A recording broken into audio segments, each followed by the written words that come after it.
ఒక పక్కన China already America అంటే రష్యాని దెబ్బకొట్టి తనకి పోటీ లేదు ప్రపంచంలో చూపెట్టుకుందాం అనుకున్నటువంటి అమెరికా కుట్రలు చేసి రష్యాని ఏకాకిని చేసి యుఎస్ఎస్ఆర్ని ముక్కలు చేసింది. అదే పరిస్థితి చైనాని చేద్దాం అనుకుంది. చైనాతో ఆ రోజున రష్యాని దెబ్బకొట్టించింది. కానీ చైనా లో తన సంస్థల పెట్టుబడులన్నీ పెడితే తన మాటే తన చెప్పు చేతలోనే చైనా ఉంటుందనుకుంటే, అలా సంపాదించిన డబ్బులతో $20 ట్రిలియన్ ఎకానమీకి వెళ్ళి ఇప్పుడు అమెరికా తర్వాత స్థానానికి చేరింది చైనా. దాంతో ఇప్పుడు చైనాని కొడదాం అనుకుంది.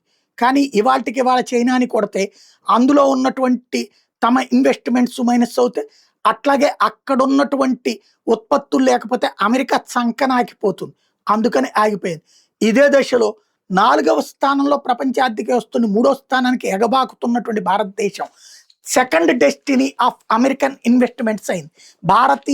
భారతదేశంలో ఉన్నటువంటి తక్కువ ఖర్చుతో వస్తున్నటువంటి సదుపాయాలను వినియోగించుకుంటూ చైనా నియంతృత్వం కూడా ఇండియాలో లేదు కాబట్టి ఇండియాకి పెట్టుబడుల వరద స్థిర ప్రభుత్వం ఏర్పడటం వల్ల రావడం ప్రారంభించింది.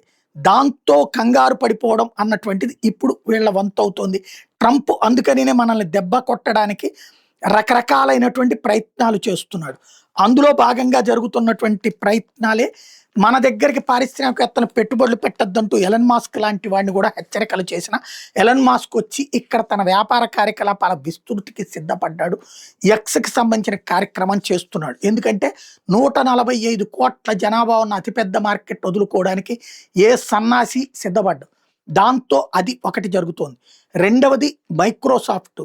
మొన్న ప్రత్యేకించి ట్రంప్ పిలిపించి మాట్లాడిన మైక్రోసాఫ్ట్కి సంబంధించినటువంటి సత్యానాదెళ్ళ నరేంద్ర మోడీని కలిసి 158,000 కోట్ల పెట్టుబడులు పెట్టడానికి ముందుకొచ్చారు.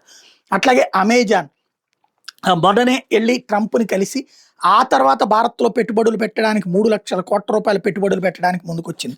ఓవరాల్గా ట్రంప్కి షాక్ ఇస్తూ భారత్కి బారులు తీరుతున్నాయి అమెరికన్ పెట్టుబడులు.